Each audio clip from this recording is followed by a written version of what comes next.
Se terminó el cambio a la uruguaya. Se terminó el que quiere celeste que no le cueste. Se terminó. Se terminó porque la producción nacional está contra las cuerdas.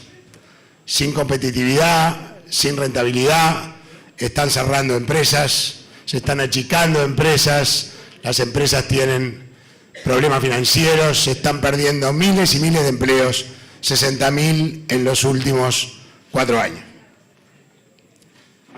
Se terminó el cambio a la uruguaya porque la mitad de los chiquilines que nacen en el país hoy nacen en los cinturones de pobreza que rodean a todas las ciudades, pueblos y localidades, y solo 16 de 100 terminan el liceo. O sea que a la mitad de los chiquilines que nacen en el país no los estamos educando y los condenamos a la informalidad, a la changa, a depender de la tarjeta del Mides, o peor aún, los condenamos a la droga, los condenamos a ser semilleros de los narcotraficantes, a elegir el delito como forma de vida. Tenemos más TV planas, más celulares, más computadoras, tenemos más autos, más motos, pero somos una sociedad más crispada, más agresiva, más violenta, más fracturada. No anda la producción, no anda la educación. Quiere decir que el gobierno que viene no se puede dar el lujo de ser un gobierno que haga la plancha. Va a tener que ser un gobierno profundamente transformador. Una transformación productiva y una transformación educativa. Dos ejes fundamentales de la transformación. La transformación productiva a la que nosotros apuntamos tiene 3 pilares estratégicos. Primero, Uruguay, país de granjeros, de agricultores, de productores, país agropecuario y agroexportador. País que tiene el 70% de pastura natural, la última reserva de pastura natural en el hemisferio sur, que está preparado para producir alimentos ecológicamente sustentables para 50 millones de personas, desde la granja, la hortifruticultura hasta la carne orgánica.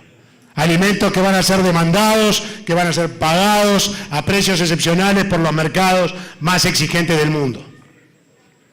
La carne orgánica hoy corte a corte vale 40% más que la carne normal.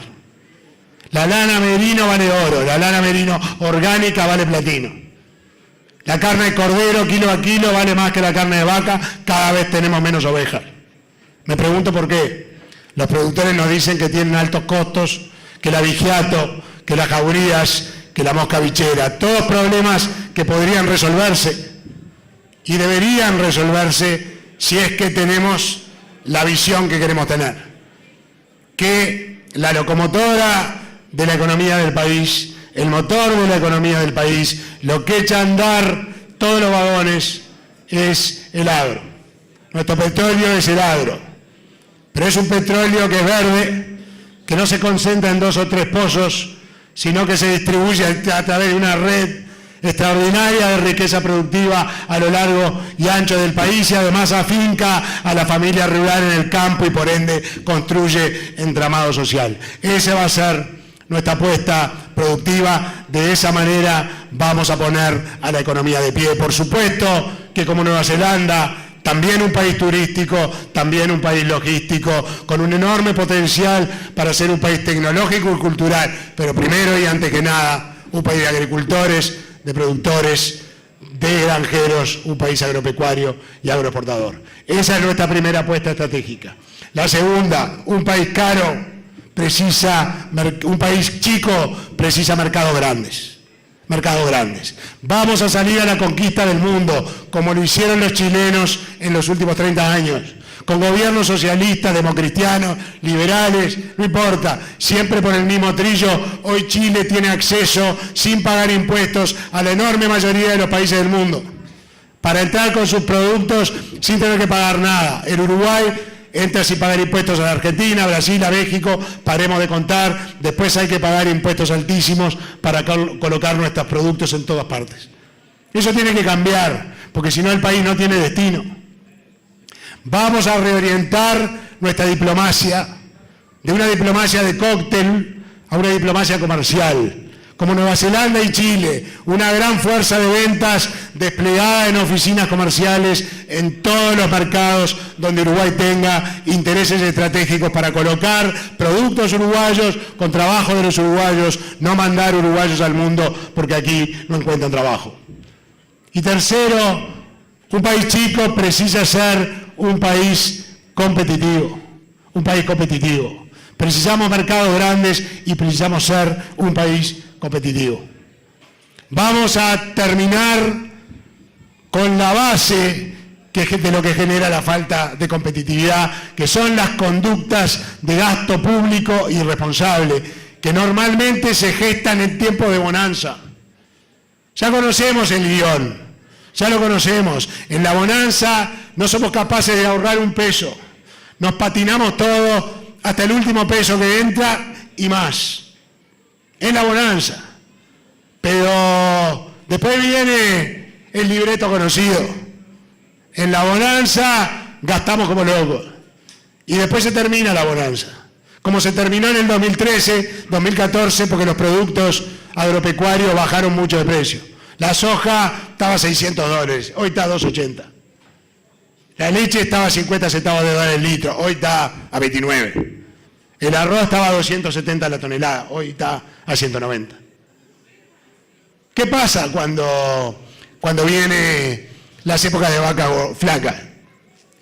Que ese gasto no se puede sustentar, se abre un boquete fiscal, un déficit fiscal, entonces salimos a la desesperada a aumentar impuestos, a aumentar las tarifas del gasoil, de la electricidad, y como no nos alcanza la plata, entonces salimos a pedir prestado.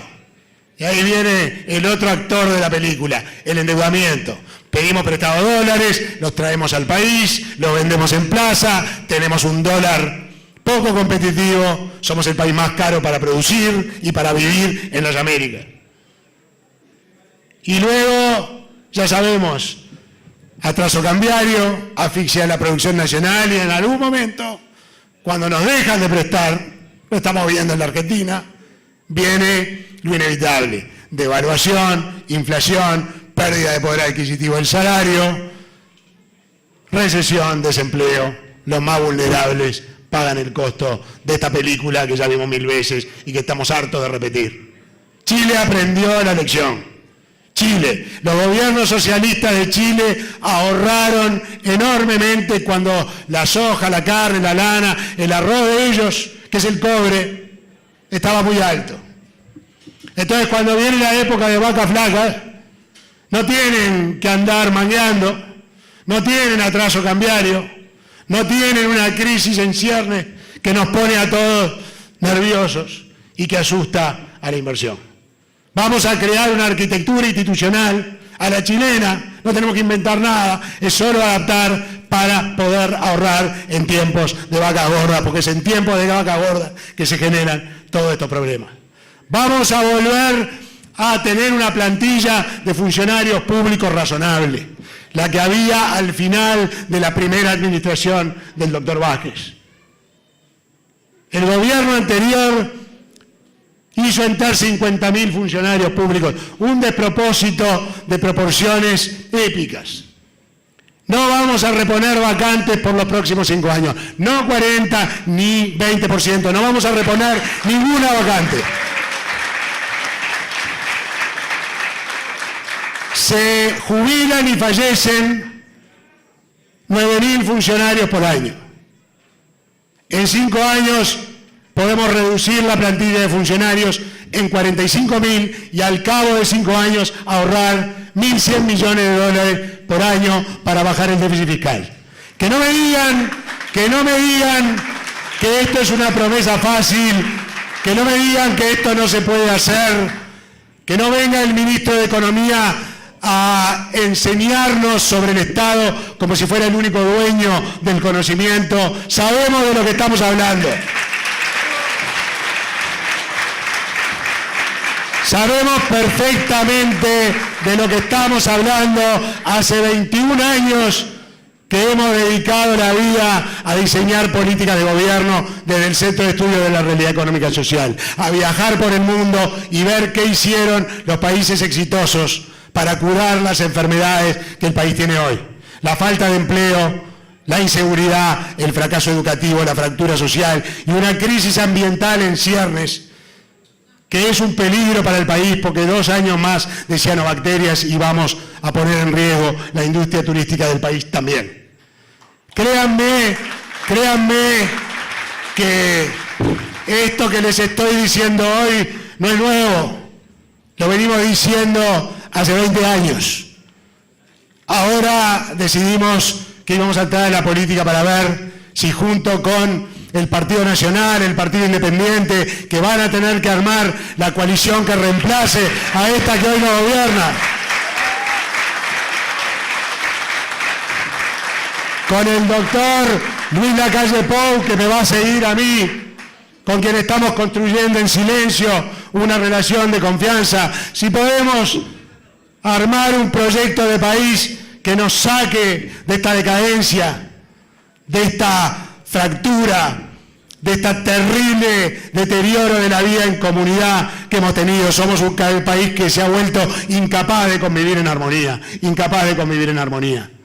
Vamos a modernizar el sistema tributario. Sí, va a ser ágil, va a ser moderno, va a ser menos generoso. Quien les prometa que va a bajar impuestos el 1 de marzo está faltando a la verdad, porque las finanzas del Estado son un desastre. Es algo que va a haber que lograr con el tiempo. Pero se puede, mientras tanto, simplificar, hacer menos oneroso el sistema, darle más poder y balance al contribuyente frente al poder arbitrario que tiene el fisco. Hacer lo que hacen los países desarrollados. Los impuestos ciegos, nos preguntan, les contestamos. Son impuestos que son un despropósito, son el peor enemigo de la inversión. Nueva Zelanda los eliminó. Nosotros, responsable, paulatina y gradualmente, en la medida que las finanzas lo permitan, los vamos a eliminar, tal y como hizo Nueva Zelanda.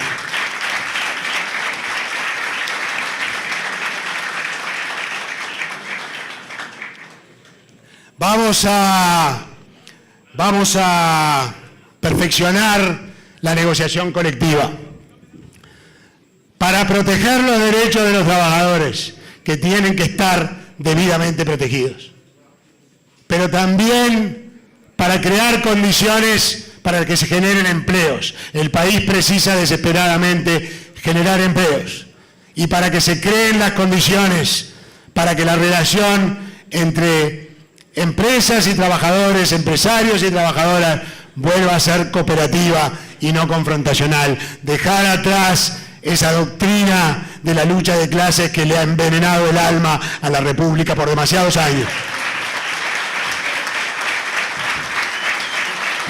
Vamos a darle jerarquía a la negociación bilateral en el marco de la negociación colectiva, a la negociación bilateral entre empresas y trabajadores, tal y como lo recomienda la Organización Internacional del Trabajo.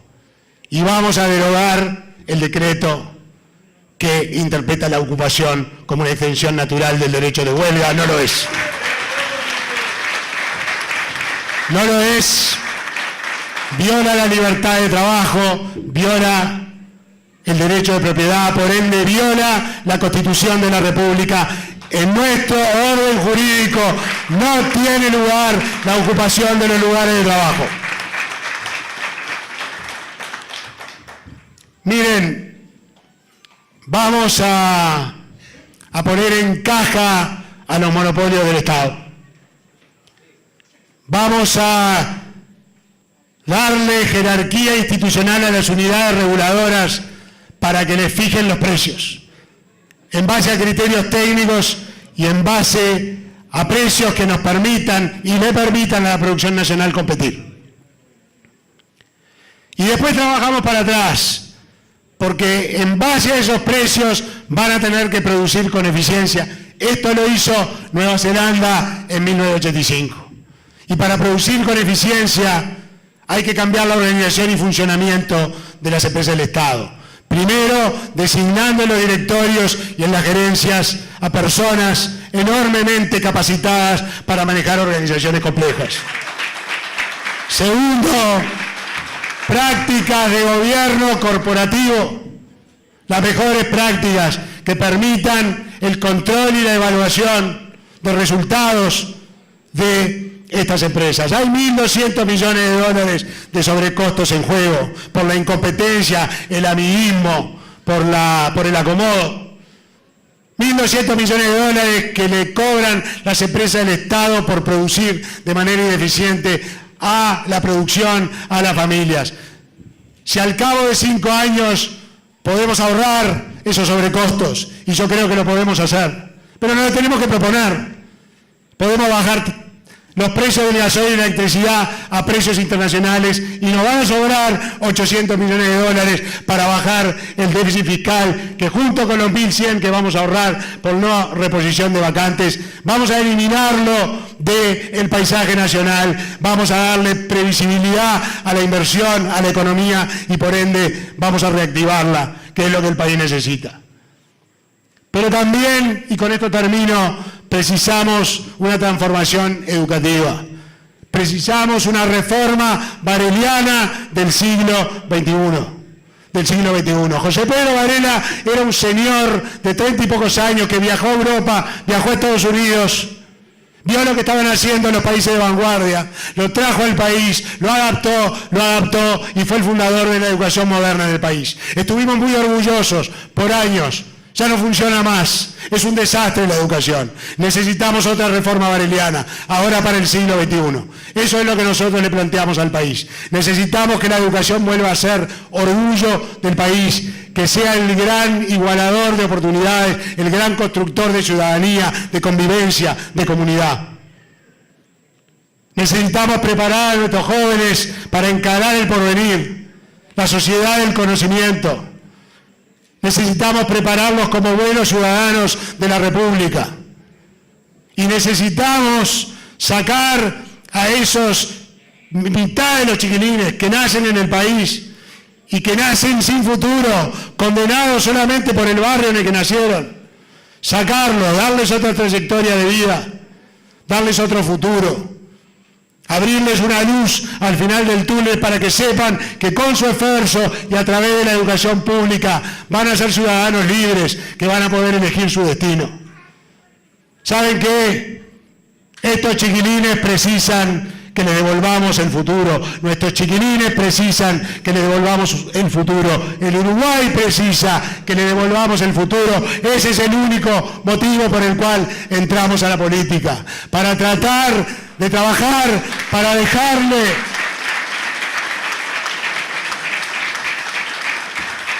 trabajar sin descanso, para dejarle a nuestros hijos un pequeño país modelo, el pequeño país modelo al que llegó mi padre de los escombros de la guerra, a reconstruir su vida, a recuperar su libertad, su dignidad, y lo hizo, porque vivió en un país de primera de verdad, en un país que le daba calidad de vida a su gente y oportunidades de trabajo de primer mundo, y la gente que venía huyendo de la opresión, de la miseria y de la guerra, venía en este país que lo recibía con los brazos abiertos y les daba oportunidades. Vamos de nuevo por un pequeño país modelo, para eso estamos.